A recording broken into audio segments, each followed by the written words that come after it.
On this episode of EdTech, Kramer is introducing the Kramer Network. We'll talk about that and working with AV on the network. The essentials of the connected classroom, what are they?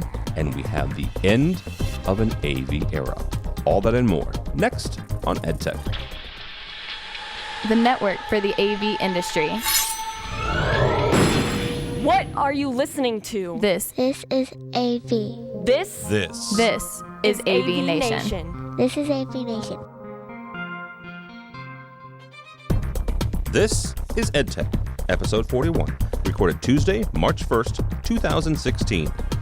Lan-scape. EdTech is brought to you by our fine group of underwriters, companies like the AVNU Alliance. This is EdTech, the monthly look at the education higher ed space for the AV industry. My name is Tom Albright. I'm your host. With us, as usual, Mr. Mike Tomei from Tomei AV. How are you, brother? Good, Tim. Doing really well, thanks. All right. Also with us from the beautiful Southern California, UCLA, Greg Brown. Welcome, sir. Hey, Tim. Hey, guys. Hello, world. Also from, I almost said also from Ernie University. You should do that. Ernie Bailey from UAMS. How are you, sir? I'm doing just fine, thank you. And last but not least, Bill O'Donnell from the beautiful East Coast. How are you, bub? Hello. I'm doing well. Doing well. All righty. First and foremost, the story I want to cover at the top of the hour here, the top of the show, is something that I got to see at Infocom. Good Lord, I did that when I was doing the show at ISE. Kramer's come out with some interesting things, and they have a fairly substantial booth at ISE. Probably square footage wise as big or maybe even a little bit bigger than the one they do at Infocom. And some of the stuff that they've released, they are moving towards a network-based infrastructure. They're calling it the Kramer Network, which, you know, if all your products are Kramer, yeah, I get it. That's cool. Awesome. If it's not, it's a little presumptuous, but we'll move on from that. Mike, we're going to start with you on this one. There's a lot of products, including this one from Kramer, that are moving things towards the network. And then we throw in the stuff like the AMX security story we had about a month or so ago. What are some of the things that we need to look at and we need to consider as all these products are going on to the network? I think it's a good direction. I mean, I like what Kramer is doing here. They, I always kind of looked at them as switcher and scaler company, and just little boxes that would solve problems. But they're really seem to be going a good direction here. It's kind of like they're taking the ideas from a lot of other companies that have been getting popular, like SVSI or Utelligy, or even Crestron's Fusion or Extron's GVE, and kind of combining it all into one package here. And I haven't had a chance. I've just seen the videos, the marketing videos on it, this Kramer Network, but I think it's a really good direction. Especially when you look at it from like a campus-wide solution, being able to, as long as your network can handle it, being able to easily route video and audio signals around campus, and looking at more of a streaming type based solution, and centralized control rather than all of these little kind of one-off classroom installs. So I really like the direction that they're going here. I'm pretty excited to see how it all plays out, and it seems like they're really going gung-ho with this thing.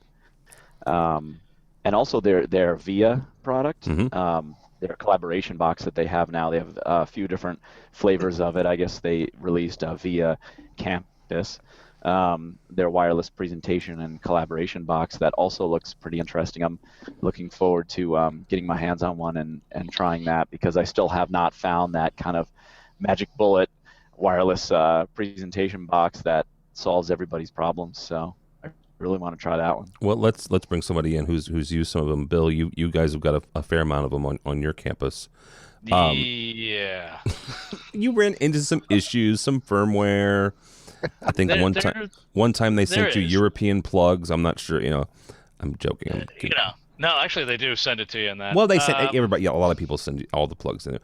But talk about the collage and talk about this move to the network. So, all right. First, I'll talk about the move to the network, then Kramer stuff. I think it's a good idea. The big thing is that you've seen a lot more companies, or suddenly a lot of the AV companies, or sorry, AV manufacturers really, are starting to take network security far more seriously. I mean, let's put it this way: you take your pick. Both Extron and Crestron happily give out all the network ports that they need and everything. In fact, I can actually say we have GVE, or Global Viewer Enterprise, here, and we talked it over with Extron, and we had a very old version, and they said, you know what? It's probably just going to be easier if we just go and give you a clean install. Because that has all the new patch updates, and as long as you're up to date with your SQL database and everything, they're like, we'll just take your configurations and move it all over. And I gotta admit, looking at some of the stuff that Extron's doing for their network solutions are actually pretty nice. Their new version of GVE is actually pretty flexible, where the old one that we've been working with is kind of like the old Model T Fords, in which you can pick whatever color of black you want. So but once again, I'm happy with how Kramer at least is going. Yes, we're moving stuff onto the network. We're moving things more AV over IP, which is great. I'm just waiting for when those guys develop something that can actually reduce the bandwidth that you need to run video over the network and actually have everything in order. That's going to be the magic bullet there for everybody, with the exception of SVSI. Yeah.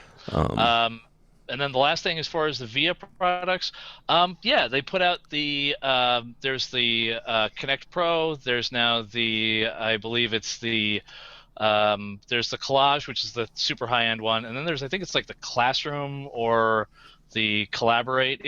It's their midpoint one. And pretty much, I remember talking with the guys about this. It's a Windows 10 PC. Mm-hmm. And you can do, like actual student tallying with it, which... I'm not gonna lie. It would save our department a lot of headaches, because we have the little tally clickers, and you get like these bags of 300 of them or something like that, and it's like, okay, everyone. Yeah. So it's nice in the fact that you can go and say, okay, guys, we're gonna do the tally. Oh yeah, here, just go to your app store and go and put it in, and we'll go from there. Yeah. That's nice on their part. So, yeah, but they still have a little ways to go with some things. Cough, cough, iOS 9. But anyway, moving forward. Ernie, I'm going to bring you on this, and there's a reason I'm keeping Greg to last, because Greg has an interesting networking situation at UCLA. That's never, ever a good sign. Well, you do. You've said before. That sounds like the bear trap just opened. You've got 100 different IT departments, so that's why I want to end with you. Ernie, you guys have quite a few devices on the network. You've got a large deployment of Fusion, which is Crestron's asset management. You've done Dante, you've done AVB, so you guys are already in this network bed, right, when it comes to stuff on the network. Compare what you've already experienced with some of the stuff that Kramer is already talking about now, rather. Okay. Well, I don't have much Kramer product on my campus, so I'm not real familiar with it. Like what I believe Bill said a while ago, I thought of them as switchers and small DA boxes and stuff like that. That's where we've always used our Kramer products. I have seen some of their VIA products on campus. They seem to, the ones that we've had here were very technician oriented. We had to have somebody close by to make sure it was connected properly, and we got all the parts back and stuff like that. So we've kind of steered away from that. But yes, we do have a lot of stuff on the network. Ernie, can I just interrupt for 1 second? Sure. The one good thing I have noticed that some of the wireless collaboration manufacturers have started doing is that splash page that initially comes in. Right. You can actually configure that. As I say, I think you can do it with Kramer and a couple other ones. Yeah. So it is a nice thing that they've realized. Oh yeah, not everyone wants to see an advertisement for the company. They actually want to see like the school branding. So there's at least that. Yeah, there is that. And like you said, several of them are doing that now. but we do have a lot of stuff on the network. In fact, we hung so much stuff on the network that I got reorganized again. I'm part of network engineering now. Wow. So our director of network engineering has, of course, the general network engineering group, my group, and video conferencing, and we all work together to bring stuff in and make sure it all works properly without disrupting the rest of the network. But we are trying to put anything and everything we can on the network. And I think our industry is finally maturing enough in that area where the network people are not afraid to see us come and say, hey, we need to add this and this and be able to control it remotely. That used to be, your stuff's not going to be on our network. If we have to build you a separate network, we'll do that. But now we have our own, we have subnets. We're seeing that we can talk across subnets. We used to have issues with some of our equipment that when we moved from put equipment in one building and the control system in another, they couldn't talk to each other. Yeah. But we're no longer seeing issues like that.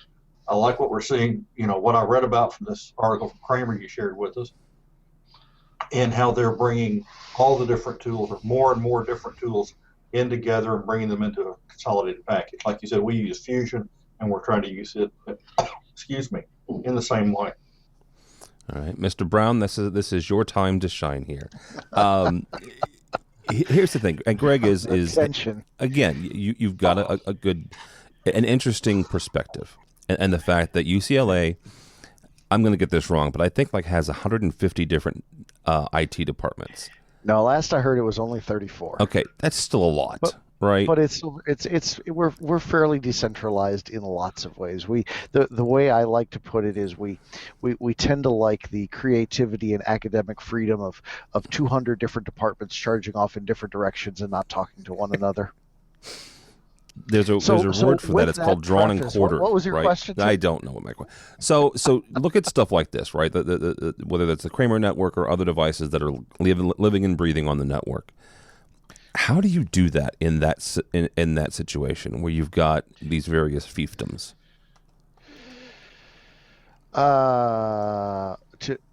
Well, there's the expression, what is it? Hold your friends close, your enemies closer. Mm-hmm. And I think to paraphrase that, you hold your IT contact even closer still. You have to be best buds with your IT folks. And and we got set up with our own subnets, probably more than 10 years ago now. It was working with the NOC, the folks that control the campus backbone, and they know us and we know them, and we can call or email them when we have questions or problems or need them to jump through crazy hoops like opening and closing ports like we've been doing of late to diagnose some oddities we've been seeing. But you have to have a good, capable, stout IT department if you're not already part of them, and you need to have a good relationship with them. Yep, and that makes sense. Although I'm a bit disappointed. The original article you sent over to us here said Kramer pledges to change the AV landscape entirely. Did they do that in ISC? I have to say I missed that memo where the AV landscape has changed entirely thanks to Kramer. I mean, my first reaction was, this is the same Kramer we're talking about, right? Well, and that's a thing, right? I've had this conversation. Not to diss Kramer. I'm not. Maybe they're going for a pun in which it's the landscape. The landscape as opposed to portrait. Here's the thing, and I'm not speaking out of turn or releasing any secrets, because I've said this to the folks at Kramer before. They have an issue in the U.S. outside of the 50 states and possibly even North America. I'm not uber familiar with the 51st state, the Great White North, and Canada's concentration there. But we have people who listen in Canada. Be careful. All two of them. Which is twice as many here. Matt Scott, yeah. Outside the U.S., Kramer is huge. I mean, huge. It's almost like it's an entirely different company, right? From a mind share and a market share standpoint. Because you're right. I mean, when I growing up in AV, I mean, Kramer they were the switches, right? They were the black boxes that everybody put. They were the glue a lot of times. And I think that article should have said Kramer is changing their AV landscape at ISE. Is what it probably should have said, because they have. I mean, again, a lot of folks are doing stuff on the network. A lot of stuff where people are doing really cool things. This is for them. It's a step and trying to shed that little black box mentality and view. I think. Tim, there is one thing I'll note that just kind of looking at how we're talking about, like, AV integration and IT in this case.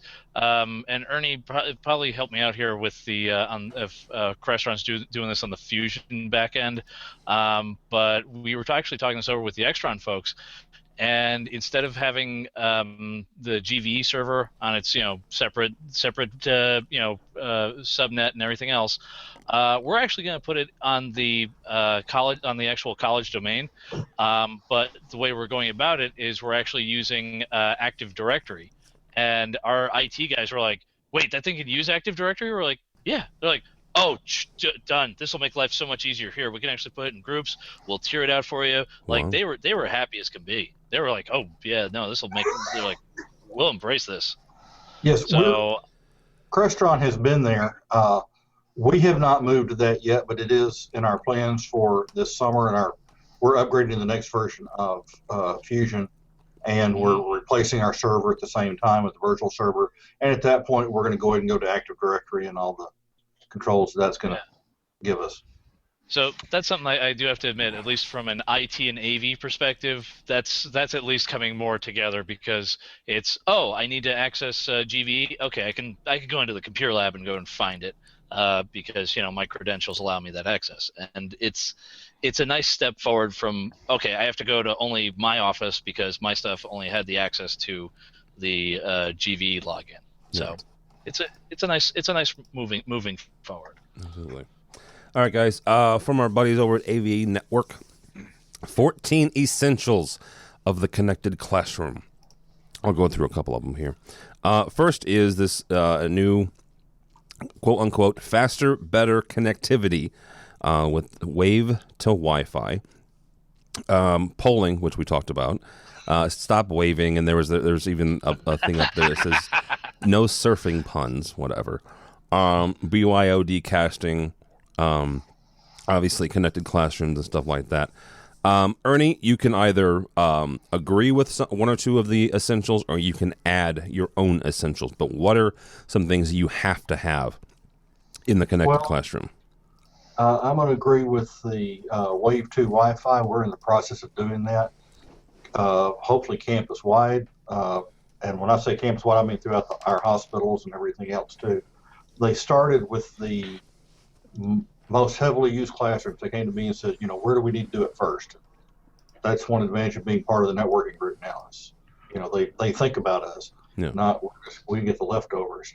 So I think Wi-Fi infrastructure, in our active learning centers, we're putting in high density access points so we can handle more devices. I think, one of the other articles we're going to talk about talks about, seeing 8 devices per person. And we're starting to see that, but I think that's a big one.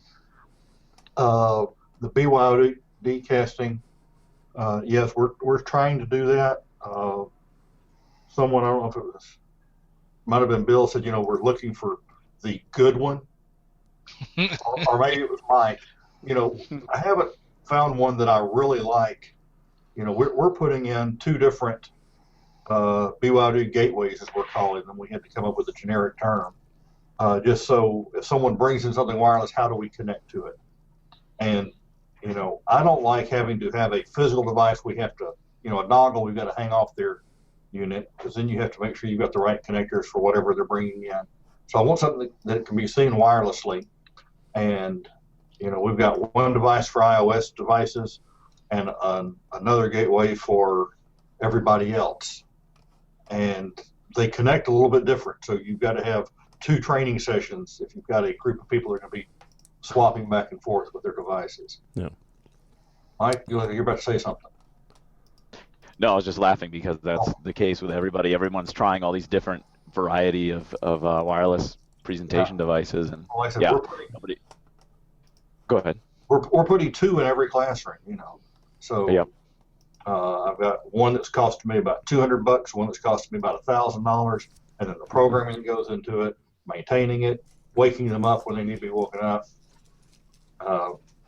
And the manufacturers like to push updates on a irregular but often basis. Yeah. So you don't know when you're going to fire it up and it says, I can't run till I install the download that was pushed last night. Oh, jeez. Yeah, I love those guys. You got the instructor sitting there tapping their foot, room full of students. And, Yours only tap their feet? well, we don't get close enough for them to tap anything else. Okay. But and it's one of those. This worked yesterday. What do you do now? So those are the ones I think that I'll chime in on. We do a lot of polling. Mentioned a while ago, and that's listed in here.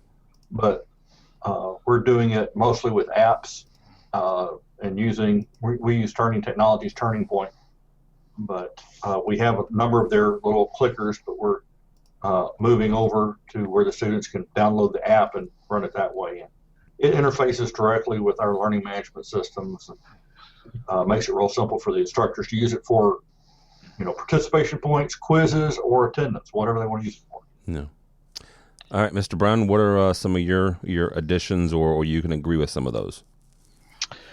I'll agree with a couple, although I thought a bunch of these read just like press releases. I mean, did people pay to put some of these in here? I don't know. Ask them. I liked. This is not 60 Minutes. Oh. And I am not Mike Wallace.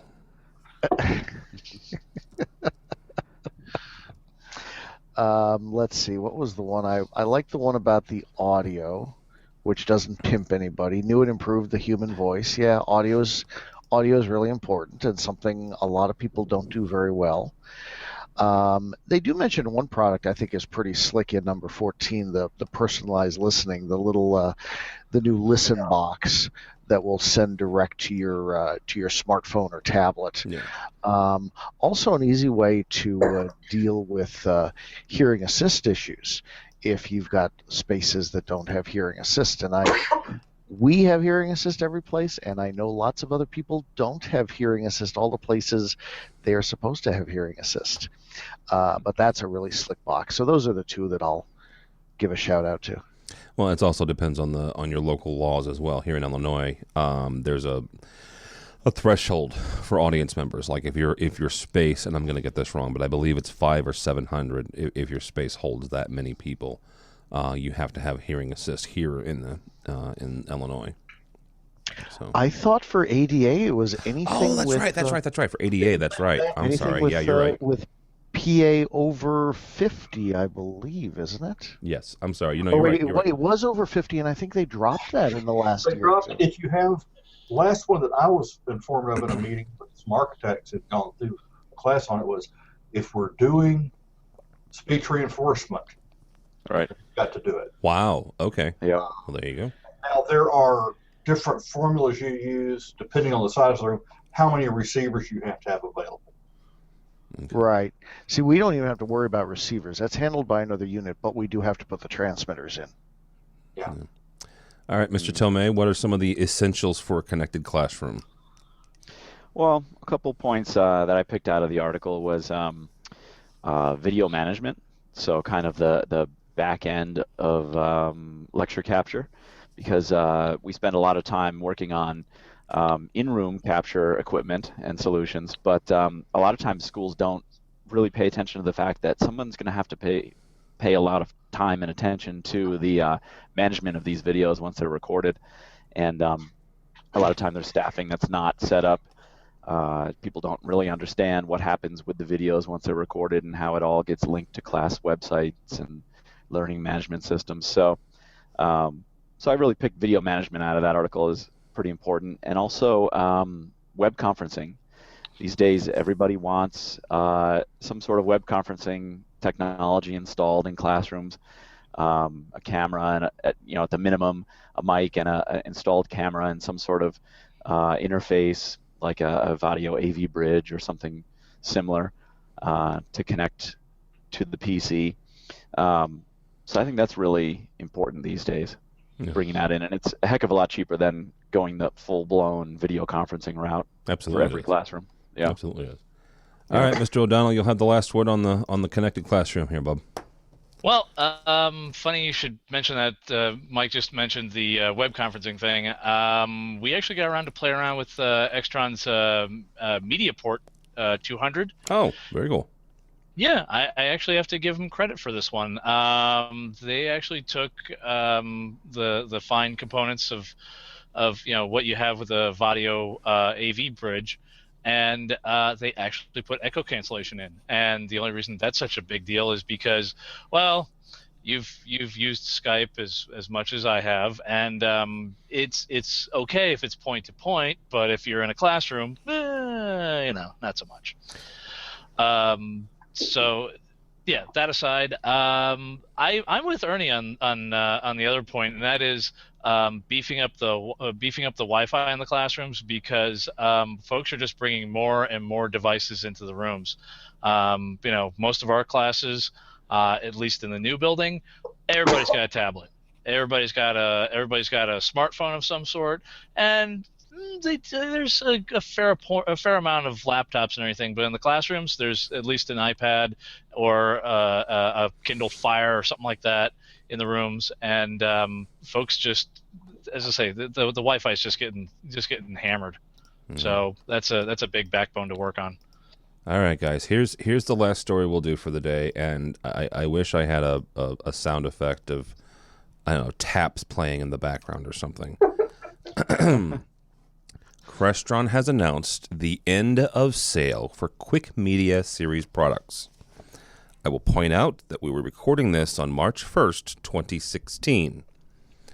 I don't know how many years they've had DM. I think this is the 7th anniversary of DM. The end of sale is expected March 25th, 2016. In the release, they list a bunch of replacement products, which I think is fabulous. So if you had a QM MD 8x8, well, obviously you're going to get a DM MD 8x8. If you had a QM MD 7x2, you're also going to get a DM MD 8x8. I will point out there was a couple products that they do not have replacements for. The ever fabulous QM RMCRX BA. If you ever worked with this device, you will probably understand why there's not a replacement product. That's all I will say about that. It was actually a cool little box, but holy crap. Getting into that sucker through serial, you had to do like 2 or 3 different button presses, and it was interesting. So I actually had to make my own little serial cable because the pinouts were weird. So I don't really have a story. You guys can comment if you want, but I just thought it was interesting that they're finally ending the QM series. So it outlived the first generation DM equipment that got end of sale December, I think. Yeah, it did. So, good point. Yeah. Wow. It's been around a long time. Yeah. Yeah. If I could, I may call up somebody that sells Crestron and ask how much I could get a QM RMCRX BA for. So just for the nostalgia of it. So, all right, guys. Oh, wait! They just got rid of the QM the QM transmitters. They might still have RMCs still for sale, although the RMC3 should have taken care of that allegedly. Yeah, allegedly. So yeah. All right, that's all we got. Bill, since you're up on the screen, how can people get a hold of you? They can get me on LinkedIn, as well as I'm quite active on Twitter at the original OD. So that's the quickest way to get me. All right, very good. Mr. Ernie Bailey, how can people find you, sir? Find me on LinkedIn as well. Right. That's where I'm usually active. All right, very good. Mr. Greg Brown, thank you, sir. You've pushed your button again, Greg. He's muted. I know. It was the most intelligent stuff I said all day. It was fabulous. I only do that maybe once every 6 months or so. I on know, the but show, it's fun when you live. do. Yeah, well, if I wasn't here to poke fun at, what would you do, Tim? Poke fun at Bill. That Yeah, was an easy one. Go ahead. Yeah. How can people get a hold of you? Me again, LinkedIn also. All right, very good. And Mr. Tomei from Tomei AV. Thank you, sir. Yeah, you bet. People can find me on my website, tomeiav.com. That's TOMEIAV.com. And quick plug, I just started writing a monthly column for Campus Technology magazine. And first one came out in February. So head over there and check it out. Yeah, very good. Thanks. Absolutely, yeah. My name is Tim Albright. Don't follow me. I'm on Twitter somewhere, I'm sure. But go by the website if you would please, AVNation.tv. AVNation.tv, you will find this program and a host of others. If you're interested in home technology, home automation, stuff like that, we have a brand new show called Resi Week, similar to AV Week, only covers the residential side. So yesterday we covered the fact that you can get Dolby Atmos and 4K out of a service called Voodoo. It's a streaming movie service, and they started offering both of those. So check that out.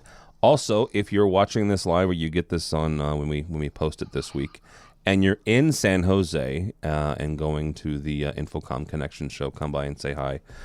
Myself will be there. Also, Jess Shrego from AVNation will be there as well. So that's I think that's it. Yeah, AVNation.tv, AVNation.tv. Thanks so much for listening. Thanks so much for watching. As all the time we have for EdTech.